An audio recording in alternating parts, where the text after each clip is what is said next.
You're listening to today's inspirational message on the Proverbs with Kurt Bjorklund. Proverbs 20, verse 2, 3, and 4 cover terrain that has been covered much in the Proverbs. The terror of a king is like the growling of a lion. Whoever provokes him to anger forfeits his life. It's an honor for a man to keep aloof from strife, but every fool will be quarreling. The sluggard does not plow in autumn. He will seek at harvest and have nothing. But here's the verse that I want us to think about. The purpose in a man's heart is like deep water, but a man of understanding will draw it out. We are by nature convinced that how we see things is how things are. Sometimes those around us help us see what really is. But it takes a moment of humility to accept that our initial take is not always the correct take. I remember learning this the hard way when I quickly decided in the 7th grade that I could trust one of my friends. And even when the evidence began to mount that he was not a true friend, I foolishly clung to my initial perception and was left with a 7th grade mess to clean up in my little world. But I did learn practically what Proverbs teaches us in verses 5 and 6. Verse 6 of chapter 20, many a man proclaims his own steadfast love, but a faithful man who can find. So what are the principles of 5 and 6? 1, often we need to look past what people say. People will proclaim their loyalty, but in reality, what they say and what they are or do may be radically different. 2, we should not assume that we know what is in our heart or in the hearts of others until it's drawn out.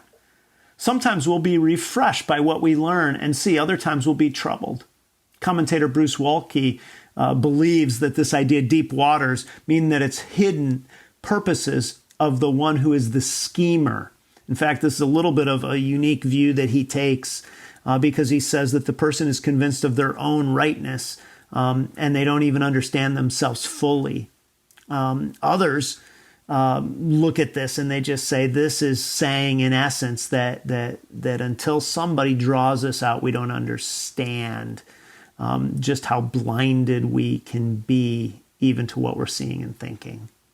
And when you here's the 3rd principle, and that is when you find a faithful friend, you found a real gift. Don't assume that friendship offered or proclaimed is the same as friendship demonstrated over time. People may think that they are faithful. That's what the verse says. Many a man proclaims his steadfast love, or the idea of his faithfulness, but a faithful man who can find. But this is one who is full of faith, not merely reliable. So a faithful friend is one who's there when things are rough and the pathway isn't clear, but is also one who doesn't just base their friendship on their faithfulness, but the faithfulness of God. Sometimes, that's the 4th principle, it may take years before you can see what's deep within someone. Because a heart is deep waters, it may take many explorations, to really understand what's there. A surface view will often be misleading and merely shallow. 5, be open to drawing out what is deep. Be open to the drawing out work of others in your own life. You may not know yourself as well as you think you do, and it will be profitable to give a trusted friend or counselor access to your inner thoughts and world.